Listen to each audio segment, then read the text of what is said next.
సరే మార్నింగ్ నుంచి తెలిసిన అదే చాన్నాళ్ళ నుంచి నడుగుతుంది. మార్నింగ్ బయటపడింది.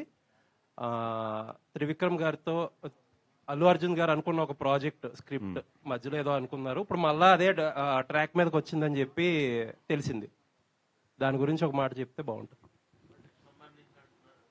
అదే ఈరోజు ప్రెస్ మీట్కి వస్తున్నప్పుడు వంశీకి అదే చెప్పా, కొంచెం సెన్సిటివ్ నాకు ఈ టాపిక్ అవుతుందని. అంటే I want make it simple అండి. ఇది వీ హ్యావ్ ఆల్ హీరోస్ మధ్యలో కానీ డైరెక్టర్ గారి మధ్యలో కానీ మా అందరి మధ్యలో కానీ వెరీ గుడ్ రిలేషన్ ఉంది. అంటే కొన్ని సిచ్యువేషన్స్లో ప్రాజెక్ట్స్ ఎటు వెళ్తున్నాయి ఏంటి ఇవన్నీ కూడా జరుగుతూ ఉంటాయి మామూలుగా జనరల్గా ఇండస్ట్రీలో. అది ఏదైనా కూడా we want to deal it with very healthy and ఒక గుడ్ అట్మాస్ఫియర్. లేదేదో మళ్ళీ ఒక ఫ్యాన్స్ వార్ కింద ఇట్ల కింద తయారవకుండా కొంచెం పేషెన్స్ ఉండి let's come this from the official వాళ్ళు దాని గురించి చెప్పే వరకు కూడా కొంచెం పేషెన్స్ ఉంటే బెటర్ అనేది నా ఒపీనియన్ దీని మీద. బికాస్ ఈ చాలా సెన్సిటివ్ సిచ్యువేషన్స్ ఇవన్నీ కూడా.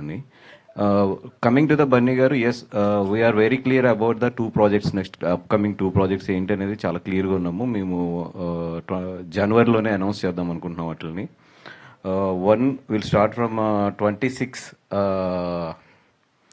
జూలై ఆగస్ట్లో ఒకటి స్టార్ట్ అయ్యే ఛాన్సెస్ ఉంది. అలాగే 27 మార్చ్లో ఒకటి స్టార్ట్ అయ్యే ఛాన్సెస్ ఉన్నాయి. అవి 2 కూడా ఏంటి అనేది అఫీషియల్గా మేమే అనౌన్స్ చేస్తాం. అవి అప్పటి వరకు కొంచెం పేషెన్స్గా ఉంటాం బెటర్ అని చెప్పి. ఓకే.